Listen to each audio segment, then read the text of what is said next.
Woo! Hello there! I wasn't going to do the same intro twice.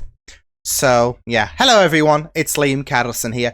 So, I'm going to talk all things spoilers when it comes to Spider-Man Brand New Day. I have done my spoiler-free thoughts section. If you want to check out the basically spoiler-free details in regards to that movie, then click here. Yeah. This is going to be a spoiler-filled discussion. So obviously, if you clicked on this by mistake, then get out of here because if you've not seen the movie, that is. Otherwise, you can stay and enjoy the rambles, the talk, and whatnot. Because yeah.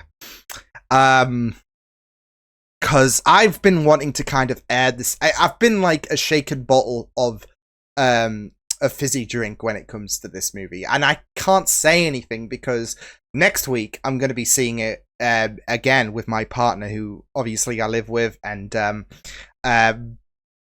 yeah, it's a bit difficult when she. I had to wait a couple of days to make this video because I can't exactly be like, oh my god, Jean Grey, oh my god, with her in the house. So yeah, so yeah, but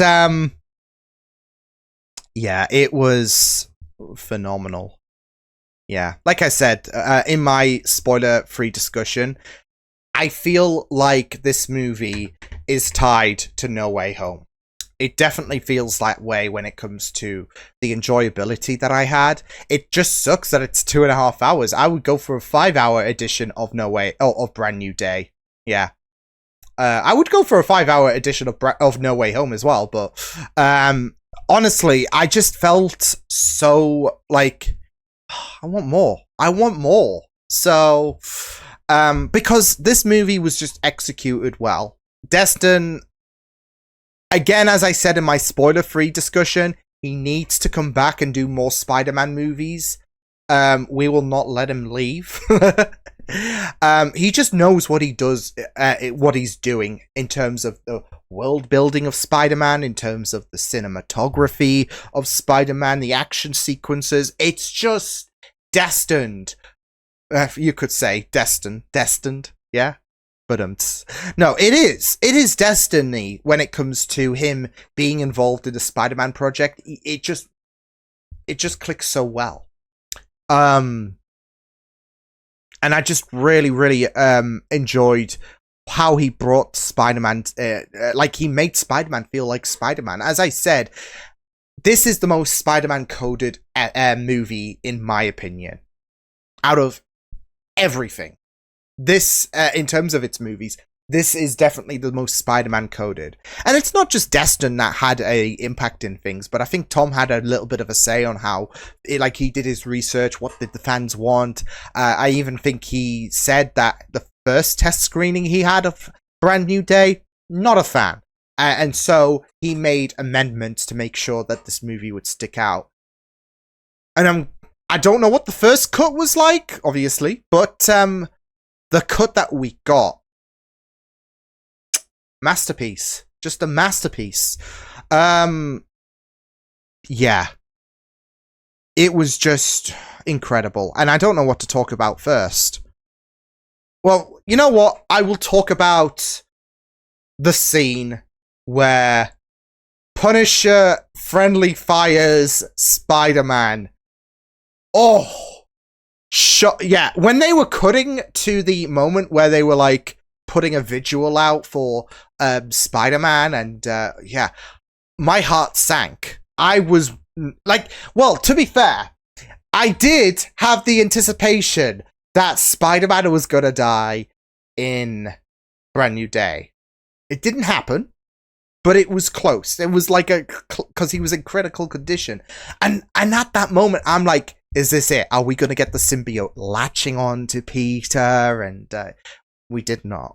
We're saving that for Secret Wars. I know it. But I was thinking he was not going to recover. Well, I wouldn't say not going to recover, but he was going to remain in critical condition until the end of the movie. And then that's when you see this little black substance sliding its way onto Peter. And yeah. So, um, but I also feel like they had him recover because they didn't want people like because there are people who have never watched John's performance as the Punisher before, which is a little like go and do so, go do so because he is iconic.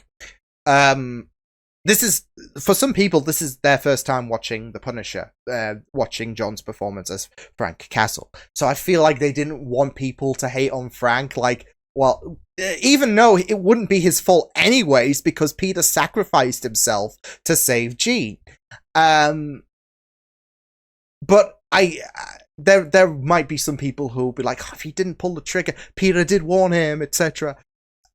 Yeah, I feel like some people would still blame him regardless, even if Peter took the bullet for Jean. So yeah, um, so yeah, but that scene, emotions, and then the follow up when you had Peter and Frank just talking and how emotional Frank became.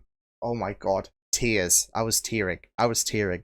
And then of course I was just laughing with so much joy when Frank did him this favor, and I felt like he was like, because they did talk about saving his ass on Staty Island, but considering Peter literally took a bullet, um, he had to dress up as Spider-Man, didn't he? Go, ooh, and that was just so great. That was just stitches. So yeah, yeah, that was just a moment where I was just in. I was worried. I was worried, admittedly, but thankfully, yeah. But man, I just really, really felt so bad for Hulk as well. Yeah, that was just a fantastic fight sequence as well. I was kind of hoping by the end of things you'd have Hulk say the iconic comic panel where that's something I've got to mention. That comic panel of Punisher carrying Peter's body. Yeah, that was like, oh my, like when you saw that shot, I'm like, so good. But yeah, I was thinking that Hulk was going to say that iconic panel sequence when it came to Hulk remembers who Peter is. So yeah. But that scene, and then yeah, just Bruce's agony when it came to knowing what he did, asking if anyone was hurt, was just devastating. And then that's it. That like you get him sent away to a hospital, and it's just a very, very bleak ending, really, for Hulk's character. So yeah, yeah. It and again, like I said in my spoiler-free discussion, the way that they did the Hulk was just incredible. No pun intended. Was just one of the best portrayals we've seen of Hulk for a long time. And I'm talking prior Hulk getting his ass kicked by Thanos, of course. It's been a while, and I feel like the Hulk is truly back. So, yeah. That scene was just really, really great. As well as this discussion we had with Peter with Bruce. Well done. Oh man. Shall we talk about her? It wasn't a secret, was it? It felt like the world's worst kept secret, to be fair, didn't it? But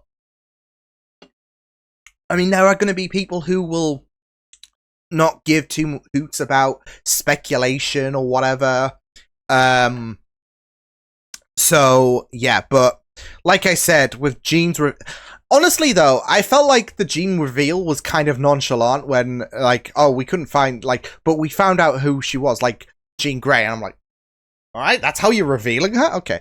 So I wasn't really surprised. I was more like happy because we're building our X-Men in terms of this new generation of X-Men, because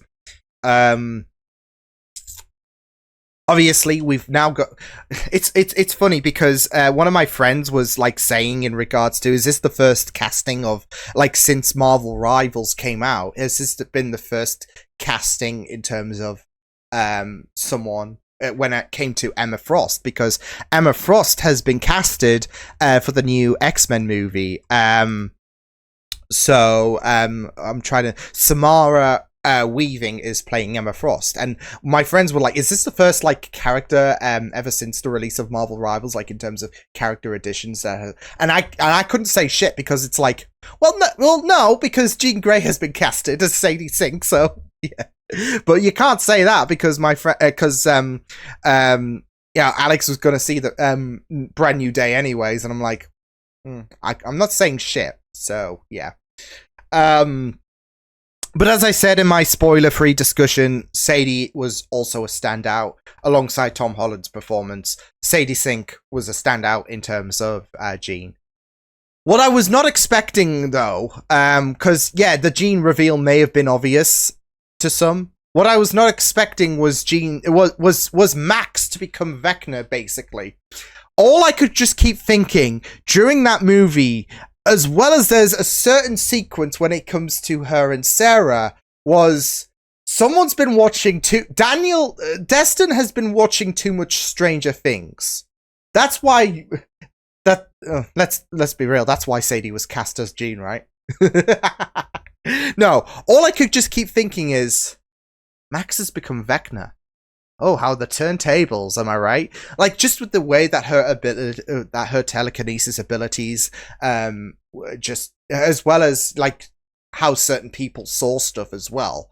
It just felt very reminiscent, didn't it? It was like, oh, how the turntables. So yeah, but of course, and I've seen this on TikTok, but when I watched it in the cinema, I'm like, it's.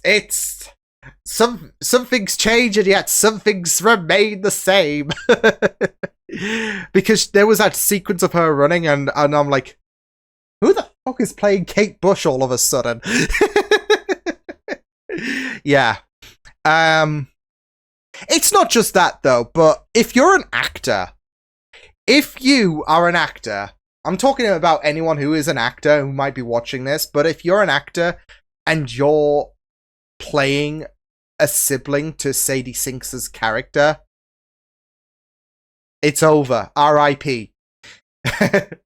Because apparently Sadie's character has to go through losing a sibling, because it's happened in quite a few projects, and it's happened again in Brand New Day.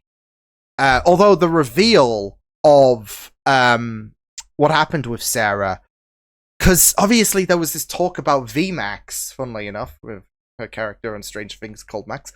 But there was Vecna Max. Vecna, like I said, she was basically, Max was Vecna. Vecna Max. Anyways, it was quite horrific, that reveal about what happened with Sarah, because yeah, it was just really, really devastating. I mean, I kind of felt like, honestly though, it did feel kind of, I don't want to say obvious, but I kind of felt like Sarah died when they had Jean in custody and were testing out her abilities. So yeah. And yeah, it was just really, really devastating with that revelation. So yeah, but I'm excited to see more of Jean Grey, because again, Sadie killed it in terms of her performance. Because obviously you had the beginning and that scene on the rooftop where MJ remembered, and it was just it's actually funny. I saw a meme. Basically, there was a meme where obviously you had MJ and Peter kissing Far From Home. Someone made a meme of that where it was Mysterio like, oh, you kissed me, actually. It was I, Mysterio. I'll have to find the reference for it. to put on this video. It was something along those lines, but obviously Mysterio's whole shtick was that illusion. And someone did something similar when it came to Jean, because obviously Jean was in MJ's head. So that scene where poor Scott, Jean technically, that's it though. Like, even before Scott's like, Jean's my first kiss. Yeah, but on a technicality, you wouldn't be Jean's first kiss. No, but that scene on the rooftop was a violation, because I was there thinking, holy shit, she actually does remember, right? Because she was like, this has happened before, and then the pieces started coming together, and I'm like, there was a part of me that's like, this is a little bit early in terms of her figuring it out. And why was it early? Because Jean was in her head, and I felt like that was a violation. So yeah, that's it though. They did, I think, a great job at making you, like, I wouldn't say hate her, but she's diabolical with what she's doing. Especially with the way that she was goading Peter. They did a good job at showcasing those emotions, but also at the same time, you really felt so bad for her. Like, especially the big upsie when it was revealed that the damage control guy, the lead guy,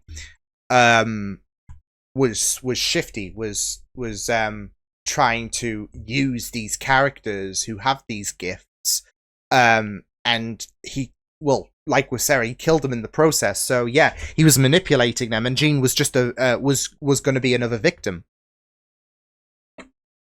And you know, the scenes where Sadie's character was like strapped to the chair and was full of anger, and that was just great, fantastic. Like I said, Sadie, standout character. So yeah. But yeah, Sadie's character was just a delight. I can't wait to see her in future movies. So yeah. But now we can say she's Jean Grey. Yeah. Like I said, you might have called it, but yeah. That scene though, with because this movie did tackle about mental health, as I mentioned in my, I didn't want to delve too much into my spoiler-free review, just in case I veered into spoiler terrain, but I think it was pretty much evident when you kind of knew that he was prioritizing Spider-Man life and Peter Parker was just on the back foot. It's like, you can't, it's these two worlds, isn't it? So yeah. But of course, with this being a spoiler-free discussion, like this is a spoiler-filled discussion, you can go more into the meat about it, and obviously about embracing who you are, and yeah, it was such a really, really powerful moment. Like, especially that scene where you had a little bit of a switch around, because you had the Aunt May bit where I think it was, I might be wrong, but I think this was just after the, like, obviously ending of Homecoming, where Aunt May found out who Spider-Man was.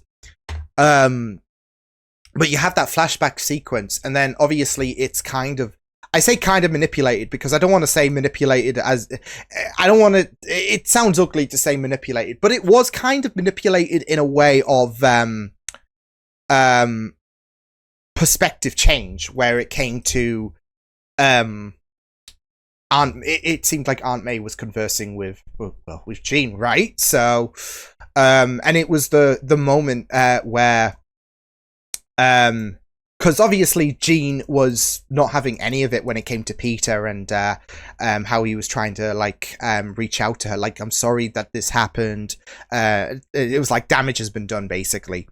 But there was that moment where he was, like, inviting her into his mind, and you had that moment where it came to you had that moment where it came to embracing who you are and whatnot, because you know, that was a lesson for Peter. It was just really, I got teary-eyed then, because again, this movie does deal a lot about self-acceptance and how bottling things up can be really, really damaging. and that moment where May is, um, embracing him for who he is and loving him for who he is. It's just yeah. Um, it's just a really really moving moment, and obviously Jean does feel that like she empathizes with who Peter has lost as well, as vice versa, because obviously Sarah meant a lot, but May meant a lot as well to Peter, as we know. So yeah, but it was just a really really moving sequence because I know that Phase 4 did deal a lot with mental health, but this um like, especially because Spider-Man is my favorite, is my favorite movie. It meant a lot when it came to the self-acceptance, and yeah, so the talk about grief and loss, like losing someone, like especially losing a friend. Like I know like MJ doesn't remember, and obviously when she found that letter, which made my jaw drop, I'm like, oh shit. Yeah, they were on a bit more better terms, and yeah. It's still a powerful discussion to go into. Yeah. And it was just really, really well done. So this whole talk of acceptance and yeah. So but it was such a great moment, that scene with Aunt May, Jean, Peter, and then Peter coming to comfort her. So yeah. And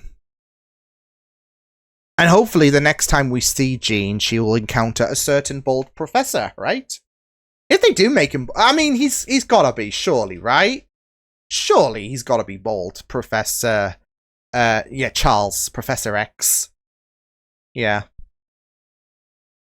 Yeah, MJ finding out that letter was just jaw dropping. But I gotta say though, that sequence where they were all like, when MJ invited Peter into the apartment to see Ned, and they were playing with the Legos and whatnot. Yeah, it was just so good. It was just so brilliant. And it just felt so heartbreaking as well at the same time. But it just felt like status quo as well. And of course, MJ knew that when she remembered. Well, I wouldn't say necessarily remembered everything, but because she's not that MJ. She just knows that her and Peter had a past. Peter did the spell, and yeah. So that scene though, where she said, "I am not that MJ, and I don't love you." I'm like, I understand, but it hurts. It does hurt so much. It's just such a soul crushing but brilliant scene. Yeah. Yeah, it is just such a soul crushing scene. Yeah. Yeah. I was just again, another testament to amazing acting. But like, I mean, obviously Tom and Zendaya have great chemistry anyways, because it's like they're married, right? Right? But it's also got to be like, the acting has got to be insane, because for Zendaya to say that to Tom is like, yeah. So because that's it though, you've got two people who are together in real life, and you've got to have this character say to your significant other's character, I don't love you. And yeah, it's just a testament of fantastic acting. So yeah. Yeah. I will say though, when going back to Jean being in MJ's head, there was that scene where she threw herself off. And I didn't, oddly enough, I didn't expect her to go, Gwen Stacy. But for some reason, my heart spiked. I was like, does lightning really strike twice here? because no. So that scene gave me heart palpitations because I'm like, even if there was a part of me that's like, Liam, she's not gonna die. Part of me was like, oh no. Oh no. But yeah. Whew. Oh man, the action in this was great. Like, even with Jean controlling the hand, that was just fantastic. Like, go, who are you gonna be? Spider-Man or Peter Parker? I'm both. Aura! Fucking aura, right?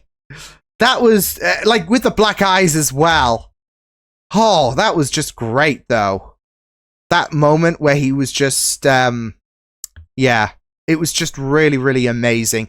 And it's not just that, though, but it's the fact that, he is able to kind of control that mutation was just, it kind of gives me flashbacks to, I don't know, for some reason it kind of gives me flashbacks to, that scene in Captain Marvel where, she is overcoming those limits and whatnot, and yeah, it was just a really, really incredible sequence. But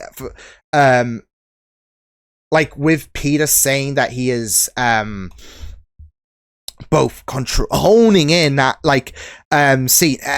honing in that mutation and just going all out on the hand, it was kind of giving me flashbacks to Captain Marvel and how she was able to overcome the supreme intelligence. So yeah,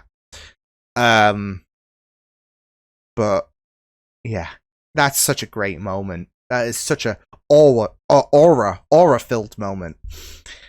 But yeah, and yeah, there's just so much great moments. I also caught the Cindy mention as well, like when because I was like, yeah, I like as soon as Bruce was like, hey Cindy, I'm like, wait, oh. It was that Leo meme, right? So yeah.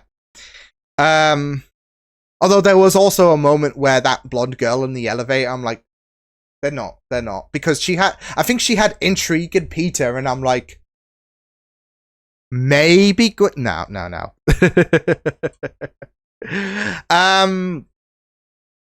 I wasn't expecting Yelena. I was not expecting Yelena. But, you know how I was talking about heart palpitations when it came to MJ nearly dying again? I flatlined with Yelena in the pool. I'm like, oh damn. So yeah. Oh, it was funny how Peter kept the mask on. So yeah. As well as the whole small potatoes, big potatoes thing she made in terms of the line of work. She doesn't do small potato stuff. So that is something that will stick because it's just such a fun expression in terms of how the level of severity, right? But yeah, that's again, I think Yelena like appearing was a surprise to be sure, but a welcome one. So yeah. And it worked really well, obviously, to push things further along. So, in terms of general plot, obviously, with the whole VMAX situation. So, yeah. Although, I was kind of expecting that to be something more powerful, something that would maybe enhance Jean's abilities or something along those lines. No. It was a blood event. But again, it's just heartbreaking because it's that realization of this is the last thing that Sarah saw before she died. That's why she was saying VMAX. Because she just, yeah, so. Oh, yeah. But you're thinking, is this some kind of superpower? Is this some kind of device, weapon? Nope, it's just a vent. Like, which made it funnier because when it came to when it came to Metzger, because he was what is VMAC? I don't know shit. I don't know shit. And then he was genuine because it was a bloody vent thing, wasn't it? So yeah.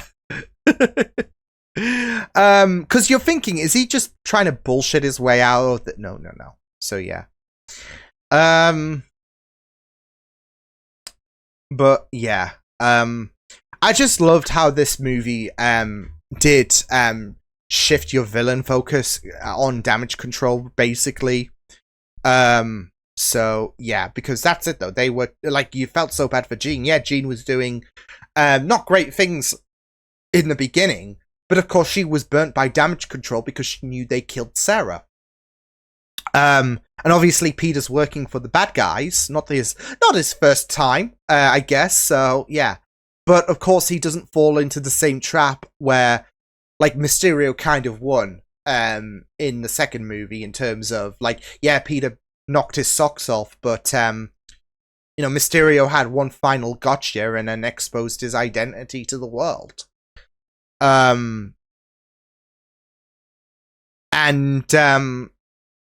Yeah, so whereas with this, he's able to well, he sacrificed himself, of course, and yeah, but yeah, it was just great in terms of like I said, Spider-Man. There was like 90% focus on Spider-Man in this movie, which was just fantastic.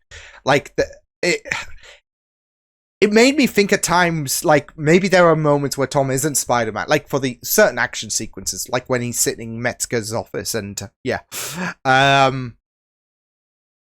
But yeah, it didn't feel forced in terms of the certain appearances. Definitely not. With like I said, Yelena wasn't forced. Hulk.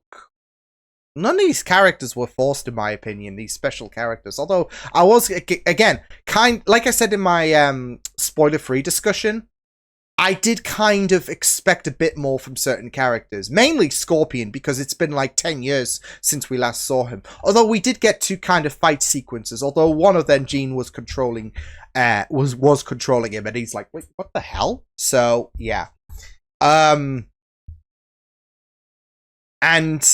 yeah, it was just great in terms of seeing that go down. But again, I was kind of expecting a bit more. But again, I think with this movie and the way it worked well in terms of its villain department with damage control with Metzger, whereas you initially thought that Jean was going to be the problem, even though she kind of was, but she thought that Spider-Man was the enemy because of the fact that you're working with the bad guys. I'm not letting this fly. So, yeah. It just worked well, in my opinion. So yeah, although like I said, I would have loved a bit more of Tombstone, like as well as Scorpion, because Tombstone's another kind of big character, isn't he? So yeah, but it had to be for the aura as well, like the comic panels and or the comic covers, should I say, as well as panels, because again, you've got that like scene at the end where Punisher's carrying Spider-Man's body, and it's like, oh, great reference. And of course there are like moments where where with Spider-Man the cinematography is just like from the Insomniac games, like when he's battling Hulk, for example. It's just like so coded of the Insomniac games. So yeah, I know Tom made a mention about playing the Insomniac games as a nice little bit of reference. But you could even see during the hands, like when he's like, I'm both, and then he just absolutely wastes the entirety of the hand. You just see like, holy that is, where's my controller? There it is. It's just like, right, time to put the finishing move. Yeah, that moment. Yeah, there you go. it just felt like that. I just saw it in my head. The prompts come up and it's like, go to town. Go to town. Yeah. And then of course, I know there was a post-credit scene as well, although it was like more so a tease for the future, because I want to speculate on that, because it makes it seem like at first Spider-Man, Tom's Spider-Man has been plucked from this one, set him up on Battle World for Secret Wars, right? He's there one moment and then he's plucked into Battle World the next, right? It seems that way. It seems that way. Or is this because there is another Spider-Man? Because if you notice in the post-credits scene, it's not like Spider-Man's icon off the map, right? It's still there. It's just that the perspective changes, but he's still there. And then you see in space another Spider-Man logo pop up. It could be the same one, or for maybe Doomsday, we could be dealing with another Spider-Man. We could be dealing with Tom. We could be, or Toby, should I say. We could be dealing with Andrew. I mean, we've already got like the likes of the X-Men, of course. I mean, come on. You're bringing in the Fox universe, right? You gotta bring in either Toby or Andrew, right? Come on, surely that would be great. But you're bringing in the Fox universe alongside the MCU, and yeah, so. But we'll see. That's at least my speculation. So yeah. But man, it was fantastic. I'm in this zone where you do feel conflict on which Spider-Man movie is the best out. No Way Home and Brand New Day. Because this was the most Spidey-coded movie, in my opinion, of all time. The other characters alongside Spider-Man was just great. Punisher felt amazing in terms of, obviously, the kind of similarities there were between his character and in terms of, them both dealing with that loss. They've both lost characters, and of course the bickering is always going to be great. Let me tell you something. Called that you catch that. John always has something to tell. He always has to distribute knowledge. Yeah. Bless you, by the way. But yeah, there are fun sequences, but again, that scene in the hospital, yeah. But I definitely do feel like they have really done wonders with Punisher's character in this alone. Like the team up with him and Spidey, just great, just well done, just well executed in my opinion. So yeah. So I just really loved the characters' involvement. Hulk, Yelena, even. Yeah, it didn't feel overstuffed. So yeah. If you told me 10 years ago we'd get a Spider-Man Brand New Day movie or a Spider-Man movie, should I say, with the Hulk, with the Punisher, with Jean Grey, and it would be one of the best movies in the Spider-Man entirety, I would have been like, I find that hard to believe. Where the enemy is damage control, basically. Because that's it, though. They were. They blindsided Spidey in terms of their true intentions, and yeah. I would have found it difficult to believe, but here we are. Here we are. So, I absolutely loved this movie, and Destin did a fantastic job behind the scenes, making this movie feel like a Spider-Man movie. Big time. I know there are other spoiler discussions I probably would have forgotten about in terms of detailing this movie, but I'm like I said, I don't have I might have mentioned it in my spoiler-free discussion, but I've got stuff to do today, so I'm going to be wrapping this up in a couple of moments. But I'm seeing it again next week anyways with my partner, so I'm just digesting it a bit more. But yeah, there were just so many great moments in this. So yeah. But hopefully everyone enjoyed, or at least those who've, of course, well, if you are watching this movie, you will have probably seen Brand New Day. Because unless you just don't care for spoilers, what does Liam have to say? There could be that one exception. But hopefully you guys also enjoyed Brand New Day, because I was just floored. I know there might be a little bit of bias, but there are some Spider-Man movies that don't hold up too well, do they? TASM 2. Yeah.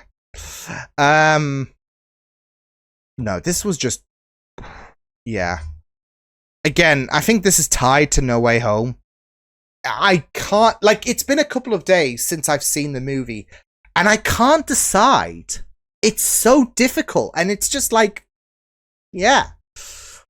Because, of course, you do love No Way Home with the follow-up of Far From Home. You do love it with the returning enemies, the returning Spideys, and the consequences of the movie. But yeah. And I've got to say, that Ned sequence at the very end where muscle memory comes in and it's like, Peter, yeah. Yeah. Also, did we get because I don't think we got a name of who MJ's boyfriend was. I mean, he only appeared for like one scene as well, so yeah, which is a shame because Iman was like he's iconic as Jabba the Hutt, isn't he? If you get the reference, he is iconic as Jabba the Hutt. Yeah, but I don't think they mentioned his name. So I'm just gonna go with the belief that he is Paul. So I might not have picked up on it, but I was, as soon as we first saw him, I'm like, Paul? So yeah. But yeah. Great episode, great movie. 9.5 out of 10, if anything. I made a mention about it in my spoiler-free discussion, but the only things that really kind of held back? Don't even say that, but the only, I guess, little gripes, and they're like small baby potatoes gripes. I would say the first act took a little bit of time to get going. And I kind of expected a little bit more from the likes of Scorpion from Tombstone. And I do get, but again, I think when it comes to Metzger and how he was basically the enemy of this movie, I can't really complain too much. Especially because this movie was about being proud of accepting who you are. Because Peter was, of course, not really... Peter Parker was a back foot in this movie, in Spider-Man's mind. He was prioritizing so much. He kept getting told, and you had all of these moments where his head was hurting. It's like if I was constantly reacting 24/7. I don't have time for Liam Catterson stuff, right? In terms of gaming, in terms of writing, and I would have people telling, "Hey, Liam, rest up, for crying out loud, buddy." I would have, and then there would be stubborn me who'd be like, but because Peter made a job. Peter made a reference about, is it really a job or whatever if you love it so much? And I'm like, God, this is like me with reacting. This is like if I did reacting 24/7, and then you've got someone who's like trying to instill a little bit of wisdom into me. Rest, because you're gonna burn you out, and that's not good. So, yeah. But, I mean, like I said, this movie was one about accepting oneself as well. Because Metzger didn't. He was using these superhuman characters, and yeah. And, of course, Peter was ultimately came to embracing Peter Parker as well as Spider-Man, so yeah. But yeah, it was great. It was a really, really fantastic movie, so yeah. Loved it. Loved it, loved it, loved it. 9.5 out of 10. Peak. So yeah, that was my spoiler discussion of Spider-Man Brand New Day. Yeah, I'm going to see it again. I can't wait. I'll see you guys next time then. Hope you guys enjoyed this spoiler discussion of Spider-Man Brand New Day. Hope you guys take good care of yourselves. And until the next time, toodles!